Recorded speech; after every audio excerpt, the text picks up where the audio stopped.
Hello.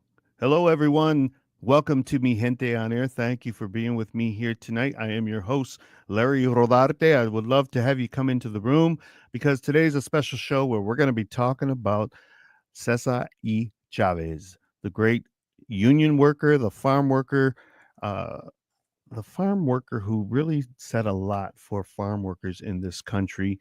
And he is probably the biggest icon for Latinos in the United States. Even though he has passed since 1993, Cesar E. Chavez has left such a mark that we are talking about him today. And President Barack Obama actually made Cesar Chavez Day every March 31st back in 2011 when he was president. And so throughout the nation, Latinos are celebrating Cesar E. Chavez Day, and it's all coming up this coming week. There are celebrations that already have started, like in Grand Rapids, Michigan, and then there's going to be some in Flint, Saginaw, Lansing, probably Detroit as well. I'm not too familiar with what Detroit's doing, but we're going to talk about all these celebrations today. And we're going to talk with an MSU student who is a co-chair for the Dolores Huerta, well, Cesar Chavez Dolores Huerta commemorative celebration, and her name's Amanda Flores. And we're going to introduce her in the show when we get into the show. So everybody join us. If you got a comment or if you got a concern, please put it in the room, in the chat room, so we can address it. And we talk about Cesar E. Chavez. We'll be right back here on Mi Gente on Air.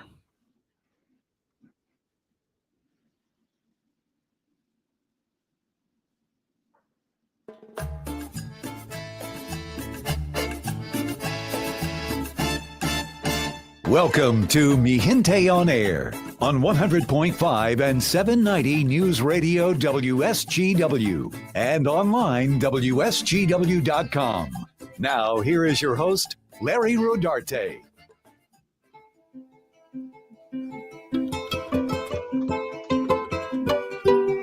Hello, hello. Welcome to Mi Gente on Air, the show that brings you Latino concerns, Latino culture, and Latino contributions. And today, my show is going to be centered around someone who made a great contribution to the United States of America, and that was Cesar E. Chavez, the United Farm Workers Union labor, who just really spoke out for migrant workers and those that worked in the fields, and he was an icon to so many.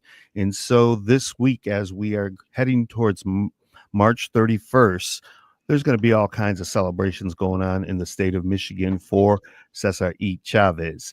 And it's really important that we, in these times, especially in the times we are living today, when sometimes the Latino community or migrant community is not looked upon favorably because of the current administration, it's important that we remember an icon like Cesar E. Chavez, as well as his co-founder of the United Farm Workers Movement, Dolores Huerta. And today I have a guest who is going to be talking with me about the events that are going to be happening at Michigan State University on March 29th. And she is Amanda Flores, and she's the co-chair of the Cesar E. Chavez and Dolores Huerta commemorative celebration at Michigan State University. So please help me welcome Amanda Flores. Hi, Amanda. How are you? Hello, Amanda. Hi, Larry. Thank you for having me on the show. Oh, thanks for being with us. Yes, I can you thought hear that we me? lost you there for a minute. Yeah, we can hear you loud and clear. So we're talking about all the different celebrations that are going to be coming up the latter part of March, because March 31st is Cesar E. Chavez's birthday, and Barack Obama in 2011 made it official that March 31st was Cesar E. Chavez Day throughout the nation. So we're celebrating that, and MSU's got a great celebration coming on. Can you tell me a little bit about that, Amanda? Yes, so we are in our 15th annual year celebrating Cesar Chavez and Dolores Huerta. I am an MSU alum and an MSU employee. I work with the College of Education, and this is my third year serving on this planning committee. The committee is made up of MSU employees who are just committed and invested in honoring and celebrating Cesar Chavez and Dolores Huerta on campus. This year marks our 15th anniversary, and we've framed it to feel like a quinceañera. So that it's something that is really connected to our culture in a variety of ways, working through honoring icons while also adding cultural and celebrative elements to the celebration. Something that we don't often see or feel on the college campus. And so I'm excited for this year that we're able to bring essentially a baile, a celebración, right, to the campus community in a way that most may not experience. Wow, that's beautiful. And I'm really proud because I too am an MSU alumni. And so I'm really happy to see that my alma mater is putting on this celebration because when I was there, they didn't. It's a long time ago. But Amanda, you look young enough that I thought you were a student, but you're actually an employee and an alumni of Michigan State University. And this is my cover of Mi Gente magazine Mm, this year. This month for honoring Cesar Chavez. And Bobby Kennedy played a big role in the farm workers movement as well before he was assassinated in 1968. And so I had uh, put this cover out there, and Florencio Hernandez and Elias Lopez, who are part of the committee with Amanda at MSU commemorating Dolores Huerta and Cesar E. Chavez.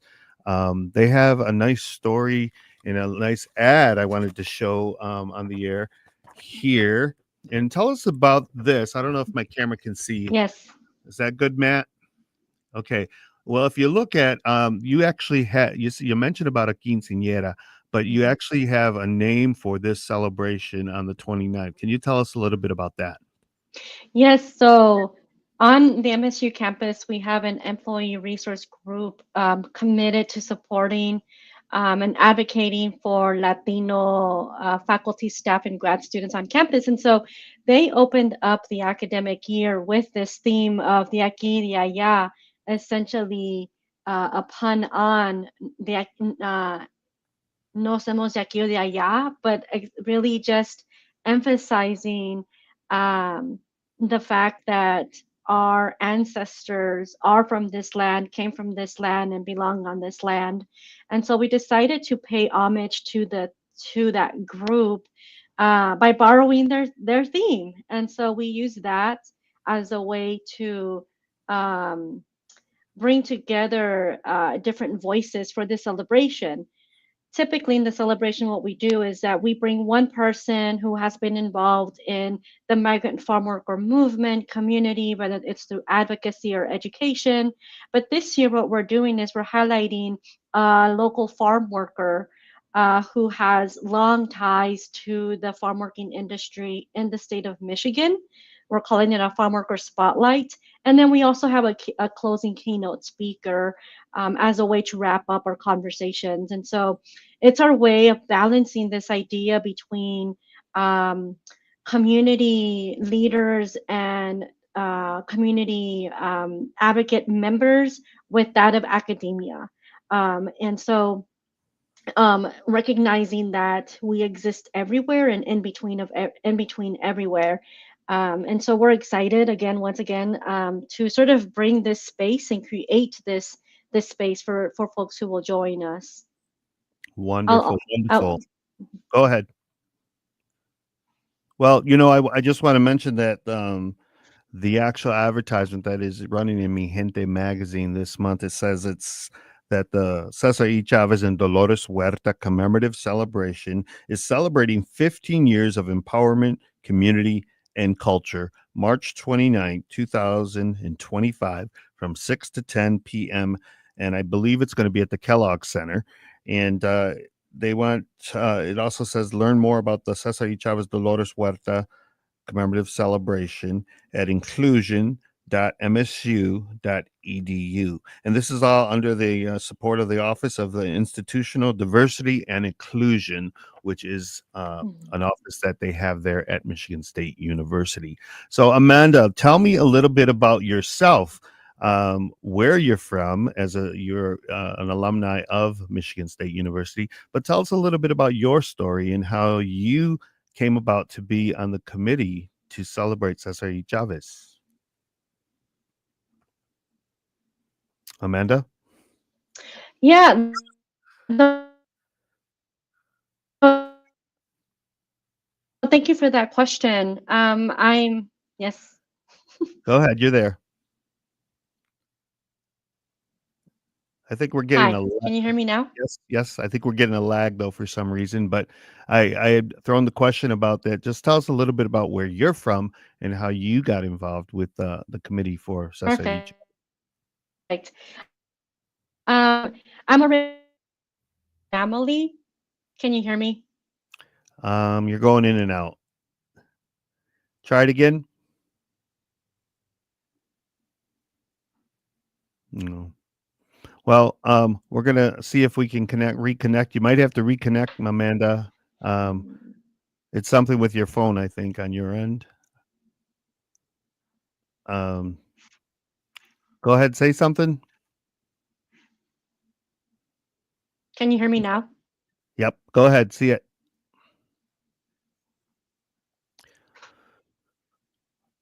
All right.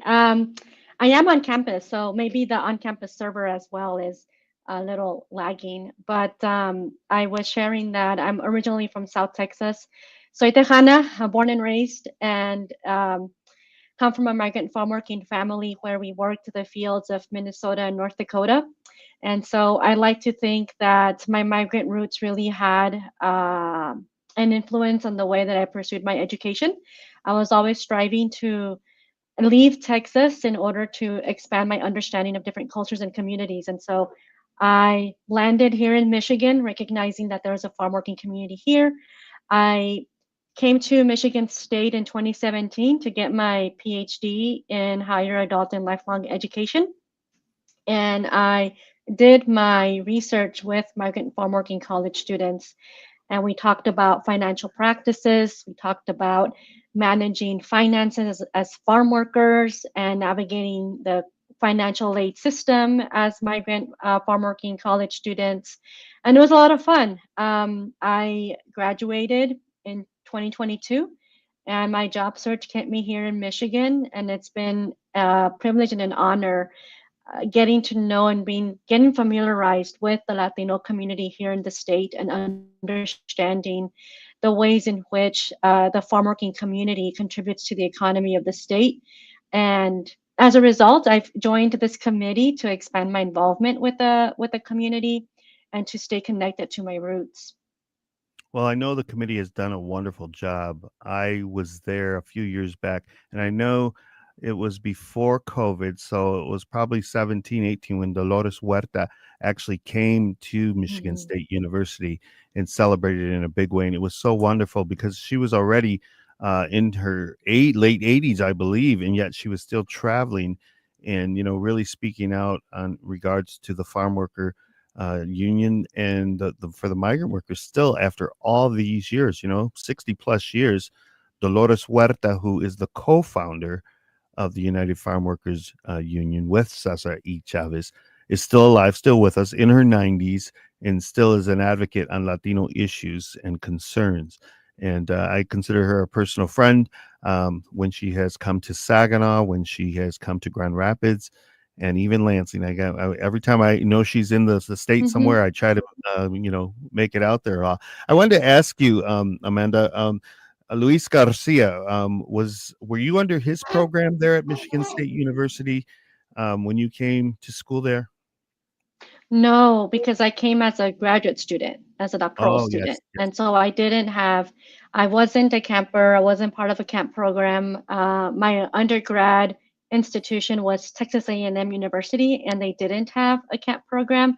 So I didn't have the opportunity to engage with its services, but I was very familiar with the opportunities that it presented to students. And so when I decided to come for my PhD, I knew I wanted to go to an institution that had a camp program. And so I chose MSU, and I did connect with Luis and all of the employees in the camp office as a way to connect with students and work with students.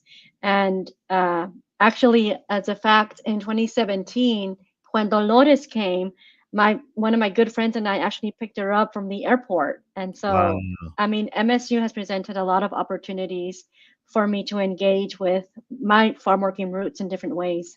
Yeah, yeah, that must have been quite an honor. I Mhm, also picked her up at an airport for when she came to Saginaw, and I remember, the neat thing about her was she didn't wanna stay in a hotel, she wanted to stay mhm, with somebody local, that she could feel safe with, and rather than mm. be in a hotel on her own or whatever, but, Luis Garcia and the CAMP program, can you tell us what that actually stands for, the acronym of that? Yes, so the CAMP program stands for College Assistance Migrant Program, and generally it's a federally funded program that supports the first year of a student from migrant farm working backgrounds. And so MSU has one of the longest standing programs and largest programs in the nation. And they actually as an extension also serve or have I believe it's three other fairly sponsored programs. The HEP program, the high school equivalency program, which supports the continuation of farm workers who didn't graduate from high school. And so that program allows these farm workers to continue on to college and possibly also qualify for camp. And then I believe they also have the national and it's NMS, National Migrant Student Internship Program. And so it helps students identify internships in their academic Well, college I like I mentioned, I've journey. known Luis. I've known Luis for a number of years. When I was graduating from Michigan State University, I believe it was 1986. He was coming on into as a faculty member at Michigan State University. So he's been at it for quite a few years now, almost 40 years in what he does. So kudos to Luis and the Mhm. camp program there at Michigan State University. Amanda, tell me a little bit about the actual program because one of the things that we did in the magazine was that we actually put some of the award recipients from last year in the Yes. magazine. And tell us a little bit about how you guys incorporated awards in this celebration.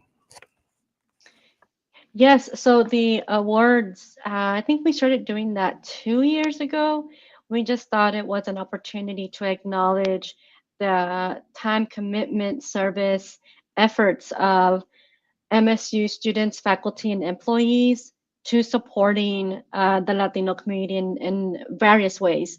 However, this year we actually added two more awards, and they go to community members and community organizations. We wanted to recognize that work around supporting farm workers doesn't only happen and in a university setting, but that it also happens in the community. And so we added I forgot the name, but an award that recognizes a community member and then a community organization. And so I'm eager and excited for this year's recipients and just to highlight again that commitment that happens in all the different spaces in the state of Michigan. Yeah, yeah, and I think it's really important that we do have those types of awards for our community. Sometimes those in the Latino Hispanic community they fall through the cracks, and sometimes they're not even recognized for the great work that they have contributed into the American landscape. And so, I know that here in Saginaw we've had the Adelante Awards Mm, that honored people in culture, education, legacy. And so, I see that Michigan State is also having a number of different awards, and I like that you're mhm, adding some as well, because these are the people that have contributed in a big way to the MSU community, as well as probably Lansing and surrounding areas. mhm, And, it's important. It's important that we recognize them, give them their flowers, if you will, and, mhm, kind of use it as a stepping stone for others to be inspired by and to also do good works in the future, especially for our young adults. And I see that many of them are actually students at Michigan State as well. mhm. So it's a wonderful thing. Is there any last thing you'd like to say in regards to the actual celebration coming up on March 29th? The last thing I'll add is that this is actually our first year doing a baile. And so we're going to have a small local conjunto performing for us and putting on a baile. and Mm. we're eager and excited to again close off the celebration with that. It's not going to be your standard dinner keynote, let's go home, but more like vamos a comer, be in community with one another, and then celebrate at close off the evening with a dance. Do we know who the performers are going to be? The band is called, I think, Los Güeros Ibarra. Mm. Okay. I think that's, and I think they're new. And so my co-chair, Elias Lopez, learned about them, recently learned about them this year. And so we're excited again to highlight a local band and just, again, just being partnership and in community with those in attendance. So that's Los Hermanos Ibarra. Los Güeros. Oh, Los Güeros Ibarra. Hmm. Oh, okay. Then Hmm. that's funny because one of the things that we're going to talk about on the later on the show today is I marched for the Cesar y Chavez march in Grand Rapids, Michigan last week, and I marched next to Richard Ibarra, who was Cesar y Chavez's son-in-law, and was like his right hand man in the latter years of his life, and actually was a speechwriter for him. And so I got to talk with him and talk a little bit about how meaningful it was for him to be celebrating after all these years still and marching in Grand Rapids, Michigan last week. So that was really neat. But I want to applaud Michigan State University because they really are honoring two icons in the Latino community, one who's living, one who is not. Cesar Y. Chavez passed away in 1993, but his legacy really has lived on, and each year you hear more and more about celebrations in different communities, and most of the major cities in the state of Michigan are going to be celebrating from March 29th, 30th, and leading up to his birthday on the 31st of March. And Hmm. so it's a wonderful event to attend. You truly can be inspired. And if any of my listeners out there do not know the history of Cesar Y. Chavez and Dolores Huerta, I'd really encourage you to look it up on YouTube or Google it, and maybe attend one of these events. You don't have to be Hispanic to attend.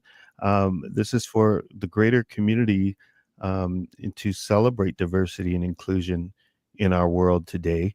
And it's wonderful that for 15 years, Michigan State University and this committee of dedicated members is going to be having this event. So again, I want to thank Amanda Flores, who is the co-chair with the Cesar Y. Chavez and Dolores Huerta commemorative celebration that's happening March 29th, 2025 from 6 to 10 p.m.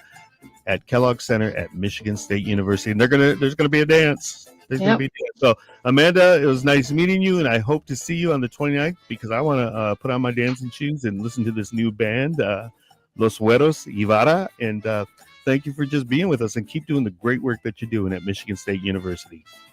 Thank you for having me, Larry. All right, adios. And we'll be Bye. right back here on Mi Gente on Air.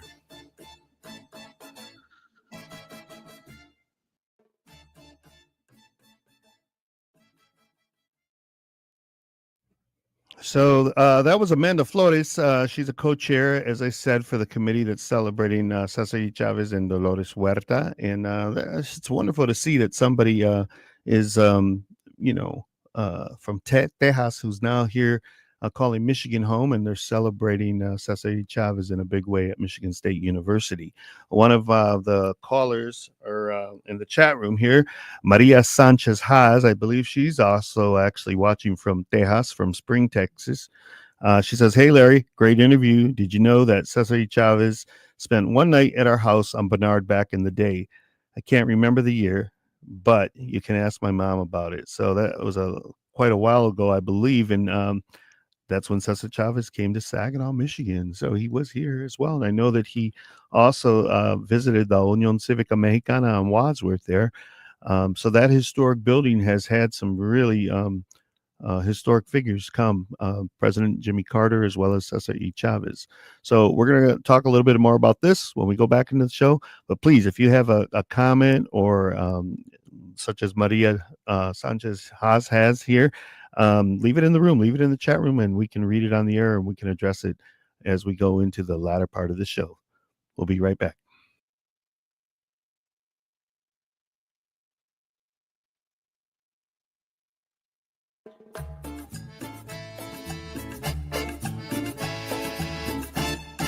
You're listening to Mi Gente on Air on WSGW. Welcome back, mi gente. Thank you for being with me here today. It's a beautiful day here in March, and we're doing the show here for Sunday evening, which it's going to air at 8 p.m. on 100.5 FM, as well as 790 AM. And it's also going to air on 5 a.m. in the morning, very early Saturday. So we're broadcasting this show, Mi Gente on Air, on Saturday and Sunday now. And hopefully, we'll even get some more airplay, as well as the StreamYard that is happening on Facebook and other social media channels. So thank you, everyone, for joining me here. And this is our 5th year of Mi Gente on Air, and I'm really happy to have this platform to be able to talk about Latino issues, concerns, and culture. And one of the things, as I mentioned in the last part of the show, was that I went last Thursday to Grand Rapids, Michigan. I drove 2 hours from Saginaw because my friend Lupe Ramos Montigny invited me to the celebration that they have in Grand Rapids, Michigan, and it was the 25th anniversary. And I just thought, wow, 25 years to be able to commemorate and celebrate Cesar E. Chavez is really an accomplishment. And so I really went out of my way to make sure that I was going to be there for the march, and I wanted to cover it for Mi Gente magazine, which the issue has been out, and as I've said in the past, it has Cesar E. Chavez and Bobby Kennedy, who was such a big part of the labor movement and getting the support for Cesar E. Chavez to make the farmers where that they had to honor the migrant workers by giving them better conditions in the fields. And so that was really important. And Bill Olivas, he's an artist in Texas, San Antonio, Texas. He's from California originally, but he actually drew this beautiful cover with Cesar Chavez and Bobby Kennedy and Our Lady of Guadalupe, as you can see. And what he's depicting right here is, the fast that Cesar E. Chavez did in 1968.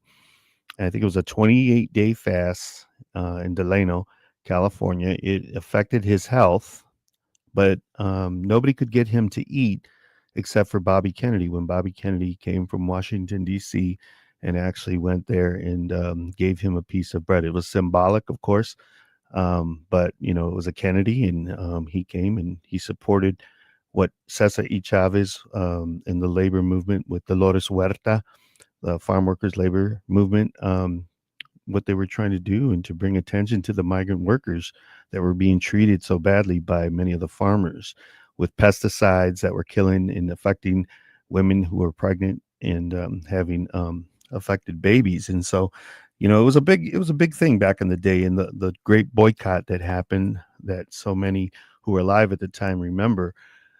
And so, it was really nice for Bill Olivas, the artist of that front cover, to allow me to utilize that for the publication. And I wrote a story about him as well. And you can pick these up at some of your favorite distribution sites, I should say, for such as Maria Elena's Bakery and Maria's Restaurant and Vargas Tortillas, because there's some really good information in regards to Cesar E. Chavez, and as well as some other stories in Mi Gente magazine. But what I wanted to talk about here was about the celebrations that are honoring Cesar E. Chavez, and they're happening this coming week. As you know, Cesar E. Chavez's birthday is March 31st, and he is celebrated throughout the land.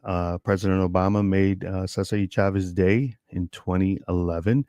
And so many communities with high Latino concentrations of people, they are celebrating in big ways. And in Michigan, we are quite lucky that there's so many celebrations happening from Flint, Lansing, Grand Rapids, Saginaw, I believe also in Detroit. And so you're going to be seeing and hearing a lot of information in regards to these celebrations, as well as videos and pictures of Cesar E. Chavez, who died in 1993. and is still remembered. His legacy lives on, and we keep it living on because there's not too many that are at his stature in terms of leaders in our community and in our nation. Dolores Huerta is still with us and is alive, and she is probably the most prominent now today. She is the one who came up with the saying "Si se puede" that so many of us use. And I remember when she was in Saginaw, she told us that she told Barack Obama that, "Hey, you stole my saying," and he said, "Yes, I did." And they were good friends, and it was really nice to know that he honored Cesar E. Chavez as well as Dolores Huerta in that regard. And so, um, as we talked with Amanda Flores, my guest on the first hour of the show, half hour of the show, March 29th, 2025, Michigan State University is having their 15th annual celebration of empowerment, community, and culture, honoring Cesar E. Chavez and Dolores Huerta. And that's what we talked about in regard to what Michigan State University is doing. And I believe the city of Lansing also does a celebration for Cesar Chavez as well during this time. In Saginaw, the American GI Forum, one of our prominent Latino organizations here, is celebrating their 20th anniversary of celebrating Cesar E. Chavez. And last year, I was the MC for this event. As you can see, some of the pictures here I'm trying to show you. And they honored with Chris Swanson, the sheriff of Genesee, who's now running for the governor of Michigan. And you can see me there as the MC, and some of the members that are very involved, are Joanne, Mike Guzman and his beautiful wife, as well as, I'm sorry, I'm trying to hold this up so you can see. There you go. Thank you, Matthew Lester, my producer. I forgot that I sent you that. But Joaquin Diaz and his wife Cruz Diaz they're a part of it as well. Janie Guzman and Gil Guevara and Lupe Guevara, they're all a part of it. And for 20 years, they have been celebrating as well, Cesar Chavez, and they're going to be celebrating on that Friday, I believe the 28th of March, and their event is going to be at the Bagley UAW Local 699 Hall. And that's a celebration you don't want to miss if you're in Saginaw, because they do such a great job. And it's a wonderful event to attend. And I'll tell you what, I was really surprised last year when I was the MC and Chris Swanson was the keynote, and I was so moved by what he said, being that he's non-Hispanic and that he really knew the story and the history of Cesar E. Chavez. So that was wonderful. But that event is going to be happening 11:30 a.m. to 1:30 p.m. And that's, again, at the UAW Local 699 Hall at 191 Bagley Street in Saginaw, Michigan. I believe they still have tickets. Mike Guzman, you can contact at 714-7080. And that is their slogan for the American GI Forum has always been education is our freedom, and freedom should be everybody's business. So kudos for them for celebrating 20 years of honoring Cesar E. Chavez luncheon here in Saginaw. And then we also have what's happening in the Flint area. They've also got a pretty neat commemorative celebration.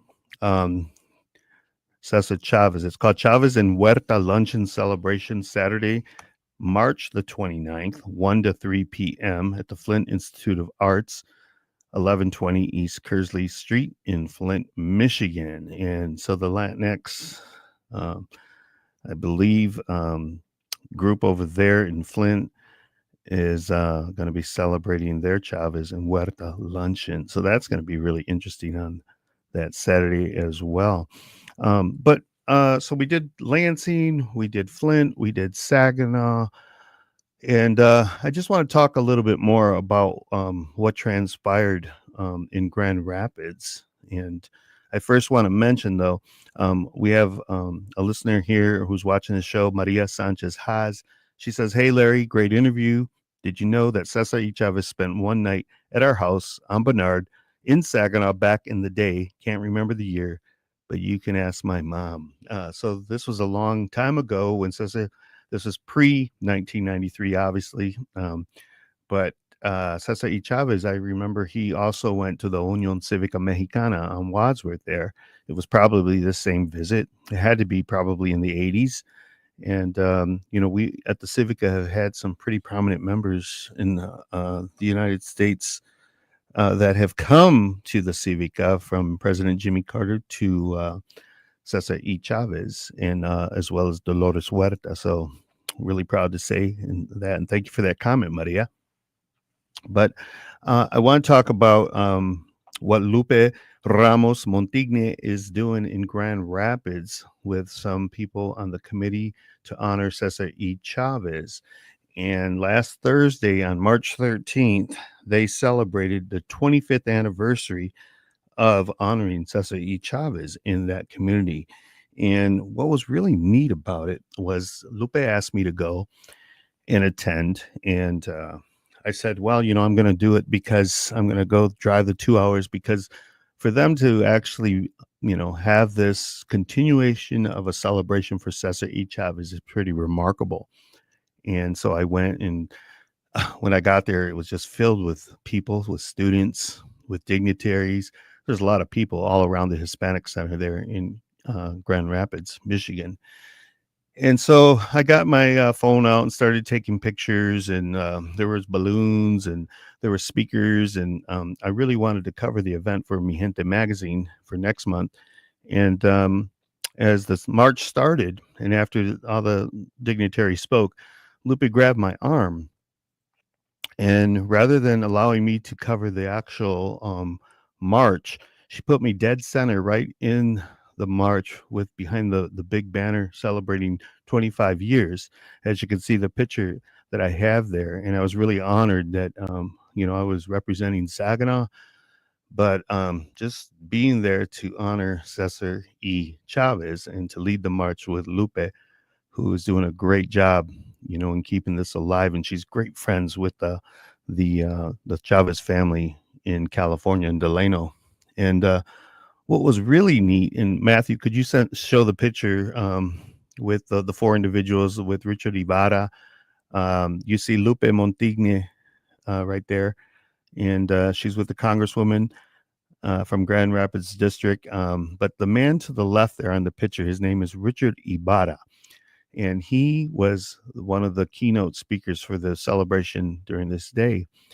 And what was really neat about it was that he was the right-hand man to Cesar E. Chavez in the latter part of his years, was a speechwriter for him, and he was married to one of Cesar E. Chavez's daughters. So he was his son-in-law. And it was really an honor for me, because he was right next to me during the march. He was right next to me. We were having a conversation as we were, starting the march in Grand Rapids on Cesar E. Chavez Avenue. They have an avenue right there in Grand Rapids, Michigan, that was named, I believe, relatively recently, maybe during the 22nd year of this celebration is when they actually got the name Cesar E. Chavez Avenue. So it was really an honor, like I said, and I have to thank my friend Lupe Ramos Montigne, because I think she knew what she was doing.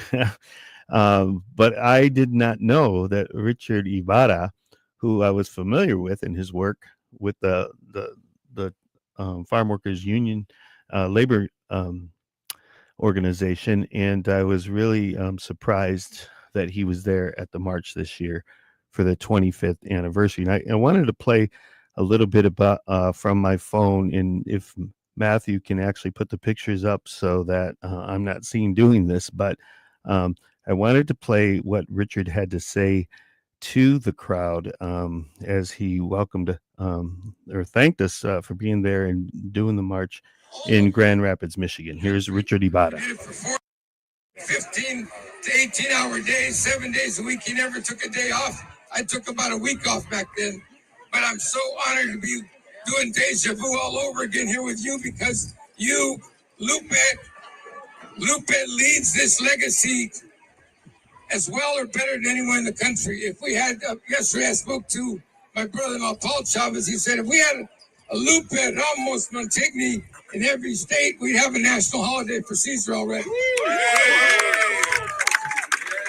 And the committee, I met the committee yesterday, some fabulous people who do the work. If Caesar was here today, as Levi mentioned, if Caesar was here, he would be saying, bring it together the way the mayor described.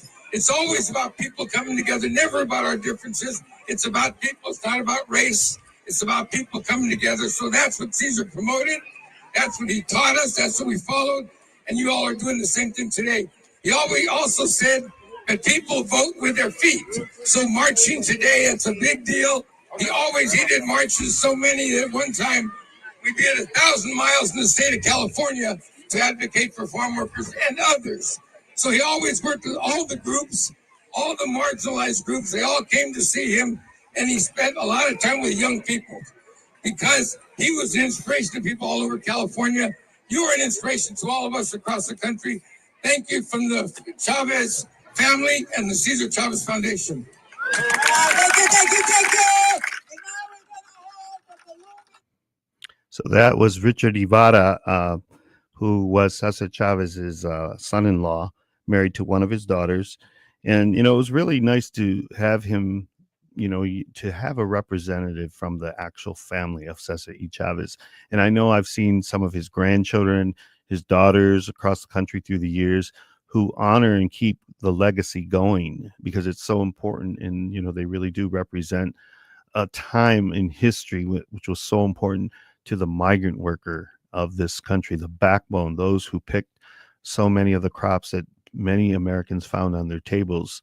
And so, it really was a big deal to have this man here at the 25th anniversary of the commemorative Cesar E. Chavez March in Grand Rapids, Michigan. So I wanted to also wanted my listener to hear the mayor of Grand Rapids, Michigan, and he's a new mayor, and he said some really nice words as well. And I want people to listen to his words because if we put it in the contents of the times we are living in under this new Trump administration, his words really, this mayor from Grand Rapids, Michigan, really speaks volumes. So listen to the mayor here, and I'm going to get his name because I forgot it real quick. And he really says some nice words. Take a moment, look around you, and remember, this is what makes Grand Rapids great. All of us together. There is room in our community for all of us. All of us deserve dignity, and we all owe each other a duty of care. We live in this city. We have to care about our neighbors. That is what the legacy of Cesar Chavez is about. It is about peace, and it is about unity. Unity means not saying, I need mine, good luck to you. It means saying, we are all in this community. We all lift each other up. And when one of us succeeds, all of us do better. Our community has to, at this moment, remember, look around you people. This is what makes cities beautiful. This is not a cornfield. This is not a suburb. This is a city. This is a beautiful place to be. It's a beautiful place to march. So let's go honor that legacy of unity and mutual support. Let's go march. Right on. All right. That was Mayor David LeGrand. He is the new mayor of Grand Rapids, Michigan, and we were honored to have him there and to speak the way he did. And it was, like I said, there was a lot of other dignitaries, and I can't remember all of them. But like I said, Lupe Montigny, she does a wonderful job. They had a dinner afterwards as well as a celebration at a church. They had a choir of students, I should say. They were high school students who sang Bridge Over Troubled Waters by Simon and Garfunkel. It was just, they had mariachis there and dancers, and it was just a beautiful, beautiful celebration.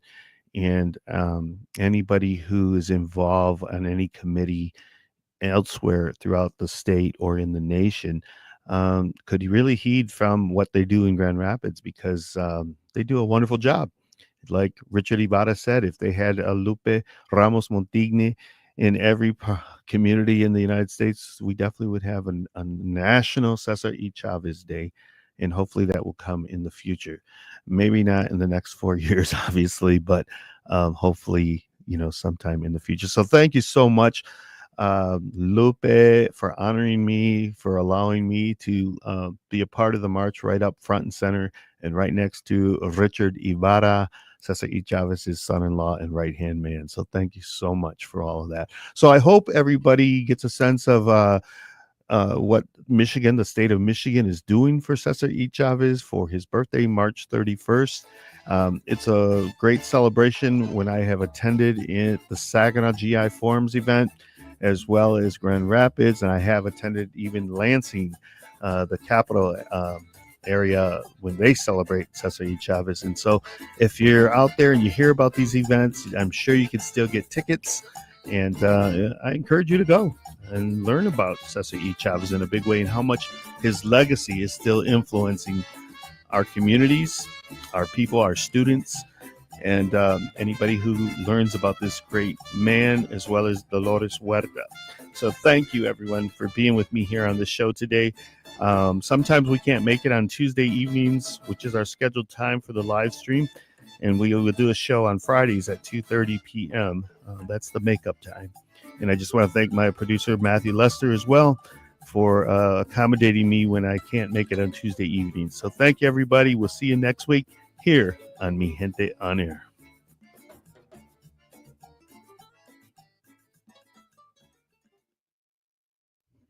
All right. So I just want to say thank you, everyone, for listening, and pick up your copy of Mi Gente magazine. It's out there in the community now, and it's got a lot of information in regards to Cesar E. Chavez, of course, but also in regards to Zoe Saldana winning Best Supporting Actress. She's only one of 3 Latina actresses in the 100-year history of the Oscars to actually win an Oscar in the Best Supporting Actress category, or even the Best Actress category. I also have a story called Hate and Grief, Take Care of Yourself, Mi Gente, during these rough times that we're living in, and saying, basically, if you're feeling anxiety or anxiousness during these times, get away from the social media platforms, turn off the news, and take time for yourself and find your happy place. And I've also got a story about the queen of the Unión Cívica Mexicana. Her name is Sydney Stricker. She was just crowned recently with the Valentine's Day dance at the Unión Cívica Mexicana, and that is a 80-year history that is happening with the organization. And we also have a story about Evelyn and the local Saginaw native who published his first novel. We had him on our show, and here he is here. And De La Cruz, Tomas de la Cruz, a young man who's doing great things in writing, and he's on his second novel. We had also on this show the artist that's at the Malcolm Fredericks Sculpture Museum about 2 weeks ago, and his show is going to be there until March the 28th, and that is Searching and Finding the Hidden Heritage. And that is the artist who we had, like I said, on the show, Pete Bernal. And then we have a nice advertisement about the Unión Cívica Mexicana's 80th anniversary. See that there? Some of our founders and some of today's members. I should have sent you these pictures rather than me try to put them up on the screen. And then I just want to mention that coming up next month, the 46th annual Cinco de Mayo of Saginaw is happening. And we're going to be celebrating the Unión Cívica Mexicana's 80th anniversary, 1945 to 2025. And that's quite an accomplishment. So thank you, everyone, for being with me here today. And we'll see you next week here on Mi Gente On Air.